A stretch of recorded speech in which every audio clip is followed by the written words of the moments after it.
এটা হলো ইউটিআই। এটা হলো ভ্যাজাইনাল ইনফেকশন। পার্থক্যটা কি? ইউটিআই হলো মূত্রনালীতে ব্যাকটেরিয়ার সংক্রমণ, যার ফলে বারবার প্রস্রাবের চাপ অনুভূত হয়। প্রস্রাবের সময় জ্বালা ও তীব্র ব্যথা হতে পারে।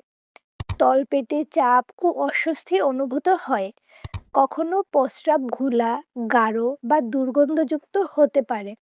অনেক সময় সামান্য জ্বর ও দুর্বলতাও দেখা যায়।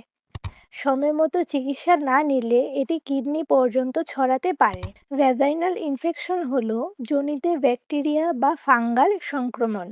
স্বাভাবিক স্রাব বা ডিসচার্জ হওয়া এর প্রধান লক্ষণ। সাথে চুলকানি, জ্বালাপোড়া বা অস্বস্তি থাকে। কখনো দুর্গন্ধযুক্ত স্রাব হতে পারে। সংবেদনশীলতা ও লালচে ভাব দেখা যায়। এতে দৈনন্দিন জীবনেও অস্বস্তি তৈরি হয়। সঠিক চিকিৎসা ছাড়া এটি দীর্ঘস্থায়ী হতে পারে। দুটো সমস্যার লক্ষণ আলাদা, তাই নিজে নিজে ধারণা না করে সঠিকভাবে বুঝে ব্যবস্থা নেওয়াটাই খুব জরুরি। ভিডিওটি ভালো লাগলে একটি লাইক, শেয়ার এবং ফলো করে পাশে থাকবেন। আপনার মূল্যবান মন্তব্যটি কমেন্টে জানাবেন। ধন্যবাদ।